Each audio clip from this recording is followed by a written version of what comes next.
ఇంట్లో అందరికీ నచ్చే విధంగా, అందరూ మెచ్చే విధంగా చికెన్ కర్రీ అయితే ఈజీగా చేసుకోవచ్చు. తక్కువ ఇంగ్రీడియెంట్స్‌తో ఎక్కువ టేస్ట్. ఈవెన్ బ్యాచిలర్స్ కూడా చాలా హ్యాపీగా చేసేసుకోవచ్చు. వాళ్ళకి నచ్చే బయట రెస్టారెంట్ టేస్ట్ అయితే పక్కా గ్యారంటీ. బ్యాచిలర్స్‌కి కొత్తగా పెళ్ళైన వాళ్ళకి ఈ వీడియో నేను అంకితం చేస్తున్నాను. ఇదేం మన కొత్త రెసిపీ ఏం కాదు. చాలామంది చాలా సార్లు చేసినవే.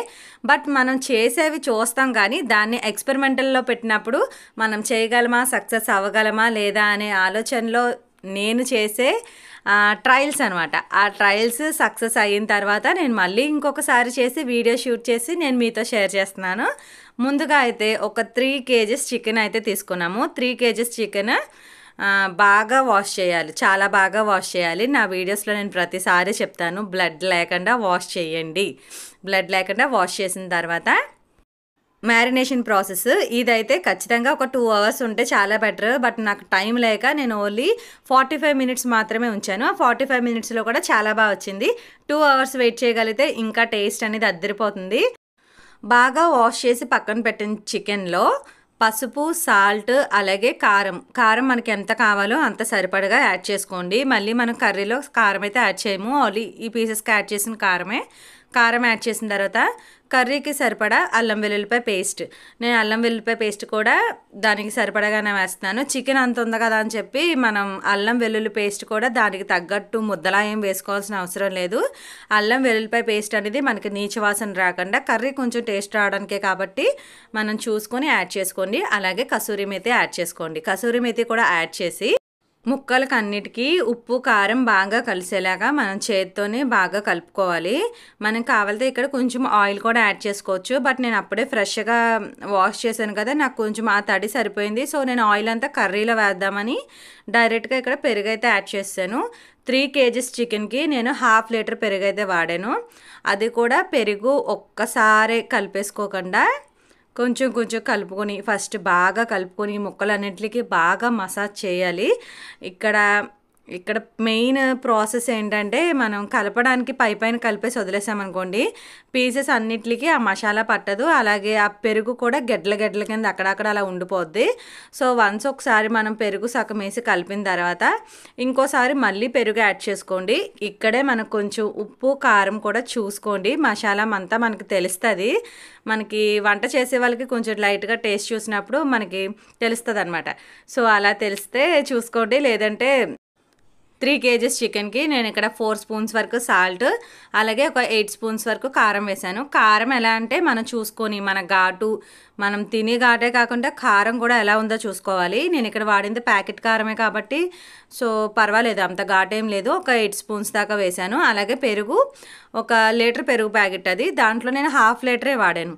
1/2 లీటర్ కూడా ఫస్ట్ కొంచెం వేసి బాగా కలిపి బాగా మసాజ్ చేసి వాటికి కోటింగ్ అంతా ఇచ్చిన తర్వాత మళ్ళీ సెకండ్ టైం ఇంకొంచెం సగం వేసాను. అలా వేయడం వల్ల పెరుగు అనేది మనకి ముక్కల కింద తగలకుండా చక్కగా గ్రేవీలాగా ఫామ్ అవ్వడానికి చాలా హెల్ప్ చేస్తుంది.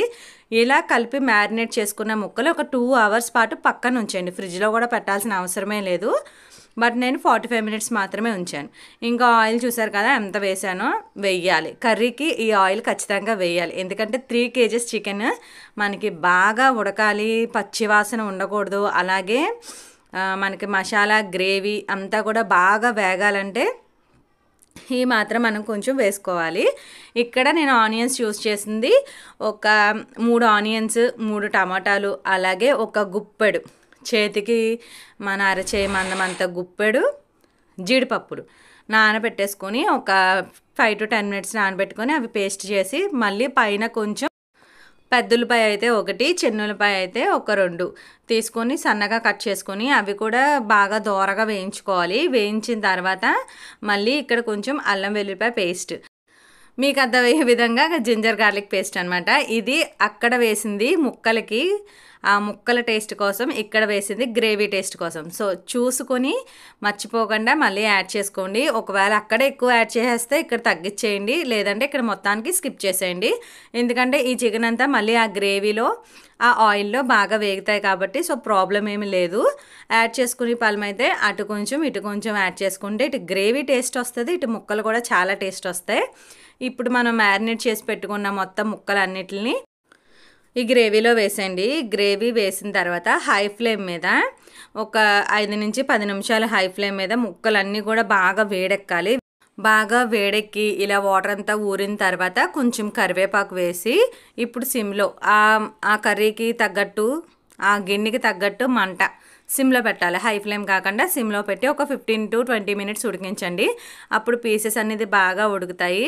మనం ఇలా హై టు లో ఫ్లేమ్ అనేది అడ్జస్ట్ చేసుకుంటే పీస్ అనేది మనకి విరక్కుండా మెత్తగా అయిపోకుండా, ఇక్కడ కర్రీ మనం 40 మినిట్స్ ఉడికించినప్పటికీ పీస్ అనేది ఎలాగా చల్లా చెదరవకుండా నీట్గా ఉంటుంది.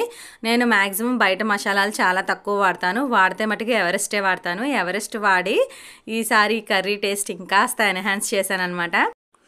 లాస్ట్లో కొంచెం కొత్తిమీర యాడ్ చేసుకొని మనకు కావాల్సిన కన్సిస్టెన్సీలో కర్రీ దించేసుకోవడమే, అంతే.